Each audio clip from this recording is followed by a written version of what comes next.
میں نے جب سنی بھائی میری بات سنے، میں نے جب عمران کے پاس گئی ہوں تو وہ عمران کے ساتھ ان کے منہ پہ کپڑا ڈالا ہوا تھا۔ سنی بھائی میں نے ان کو بولا کپڑا ہٹائیں، ان کے اندر پنجاب پولیس تھی، ساری پولیس کی وردی میں تھے، بہت سارے لوگ جو ایسے تھے جنہوں نے کاسٹیوم پہنے ہوئے تھے، لیکن وہ جیسے وہ ٹریک سوٹ نہیں ہوتے ہیں ویسے بلو سے کلر کے تھے، مجھے آئیڈیا نہیں۔ میں نے ان سے بار بار پوچھا ہے کہ پلیز ادارہ بتا دیں کہ یہ ادارہ کون سا ہے۔ ان میں کسی نے ادارے سے وردی بھی، وہ پنجاب پولیس تھی، میں پنجاب پولیس سے بھی پوچھتی رہی ہوں کہ آپ کن کے ساتھ آئے ہیں، یہ کون لوگ ہیں؟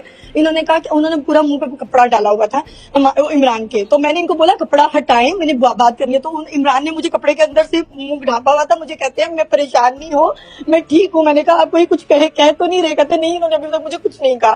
اس کے بعد انہوں نے گاڑی تھوڑی سی آگے کیا تو عمران نے کہا مجھے بات کرنے دیں، میری مسز ہیں۔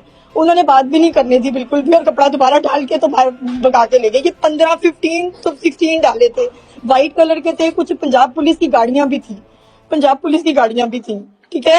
اور عمران کو میں جب 2-3 دفعہ میں نے پوچھا کہ کپڑا ہٹائے، وہ کپڑا نہیں ہٹا رہے تھے ان کے منہ سے۔ لان میں بیٹھے ہوئے تھے بچے بھی، لان میں جو ان کے ساتھ موجود تھے، اور ملازم تھے گھر پہ، اور گھر پہ کوئی نہیں تھا نا، باقی لوگ باہر نکلے ہوئے تھے۔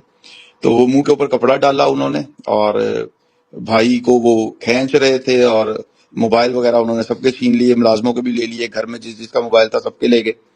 اور بھائی یہی کہہ رہے تھے کہ یہ میرے اپنے لوگ ہیں، اور بھابھی بہت زیادہ پریشان تھی، بھابھی گھر پہ موجود تھی، اور بچے چیخ رہے چلا رہے تھے۔ انہوں